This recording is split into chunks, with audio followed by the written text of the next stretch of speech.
Hello and welcome to Negative Feedback. Today I'm joined with Dan. Hi, I'm Dan. I'm a travel and lifestyle photographer, among other things. And today we're going to be shooting some black and white film at different speeds to see how they compare.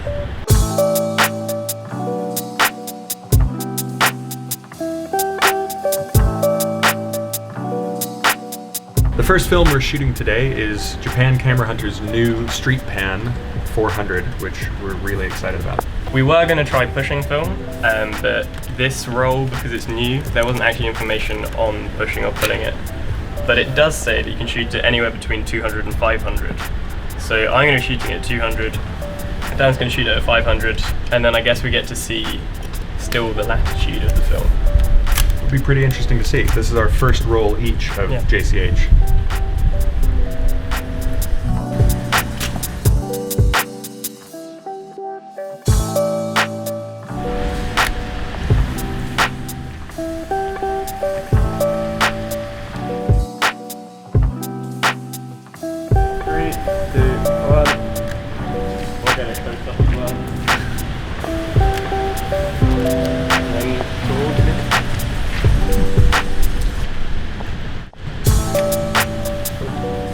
I'm glad I didn't blink. I'll take one.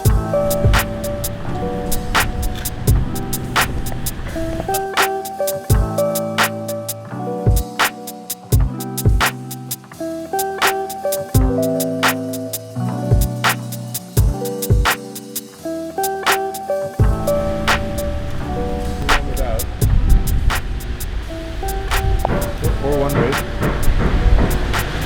and then one without.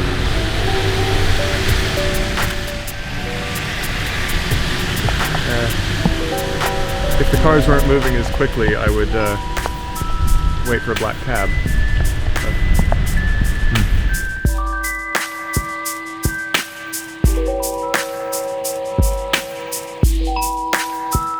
This is what the film was originally used for.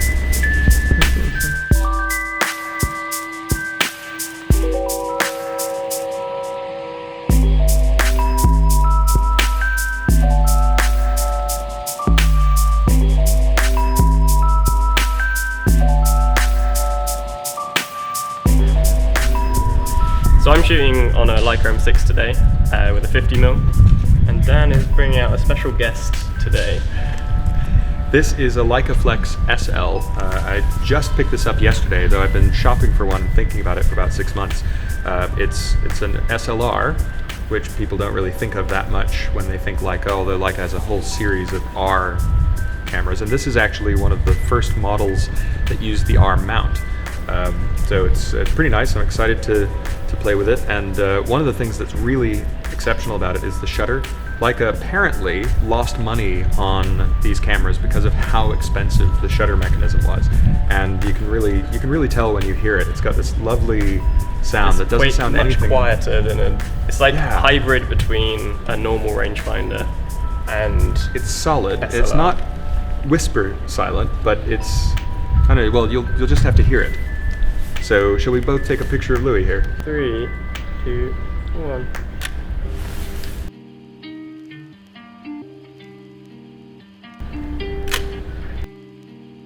It sounds pretty much like the same noise, just slightly louder. Yeah, it's just it doesn't sound like a mirror slapping. No, it doesn't at all, and it feels like there's either a lot of dampening or just there's not a lot of vibration in it. Yeah, it's quite satisfying actually. It goes with the Leica aesthetic of street shooting being subtle.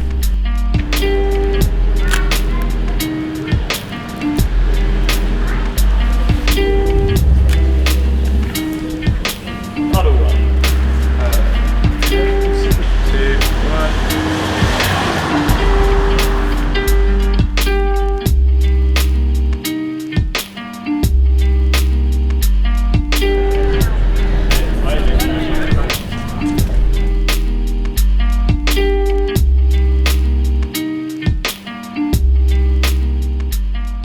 Really hard, and we accidentally completely forgot to introduce the next segment. We're going to be pushing some HP5 to different speeds. I'm going to be shooting it at 3200 and Dan's going to shoot it at 1600 to see how they compare.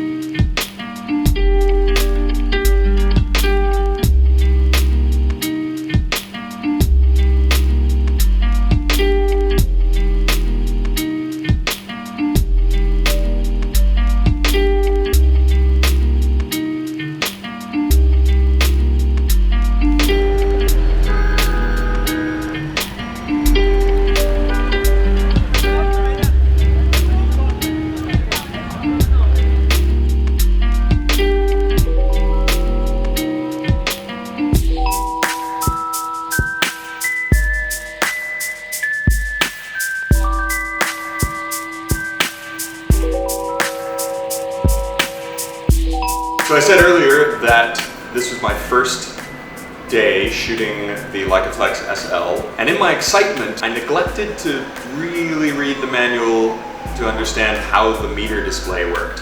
I pretty much was shooting random exposures. Some of them I was dialing in before I looked at the meter, and I was just using what I thought was the meter reading for confirmation. But I mean, this does happen. Shouldn't happen anymore. I've been shooting enough years. But the amazing thing was is that when we got these exposures back, I figured it out about 5-6 shots before the end of the roll. So we did know when we put it in for development that something was off and that they would need to make adjustments, but Bayou didn't make many adjustments to it, and the film still looks amazingly usable. It's pretty bulletproof. I gotta say, shows how great the latitude is. Yeah. Like, also like just the shadows. Like even the really underexposed ones, like the first shot of me. Yep. It looks intentional. It could have been intentional. Yeah. I'm gonna say to anyone who isn't watching right now that that's exactly how I meant it to come out. Like it looks good however you shoot it. Yeah, like I don't think we had any which looked overexposed. I don't know how easy it is to do that, but the underexposed looks really nice, smooth. Yeah, that's the thing about this film. The main characteristic I think that we both pulled out of looking at these images is that instead of the shadows like just going dark and grainy and nasty like it can on some emulsions, this just goes smooth. It goes perfectly smooth. Yeah. There's no detail there, but it's not unpleasant in any way. Moving on to the HP5, which we completely forgot to introduce.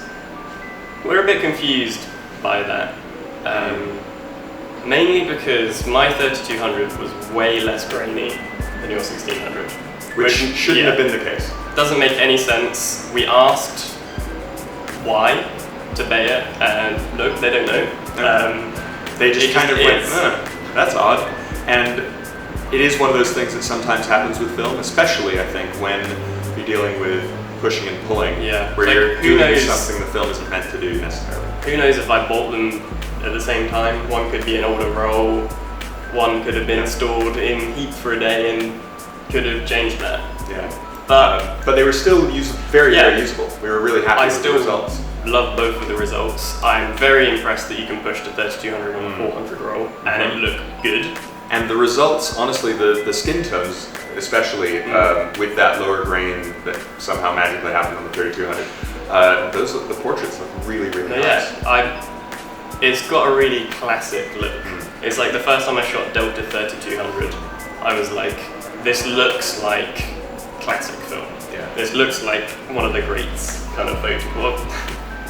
All right, it doesn't look like a photo one of the greats took. It looks similar styling. Henri Cartier-Muncey over here, but it looked like it was the tones and the grain feel old. Yeah, considering neither one of us shoot that kind of situation with that kind of film at all, and we're both really happy with some of our exposures. So yeah, I think it's definitely something I will continue shooting. Same here. And like, just shooting at night just is completely different. It's quite fun. Oh yeah. And it is not normal to be able to do that, especially on film. Thank you for watching. Dan will be back soon, I'm told. Hope you enjoyed it.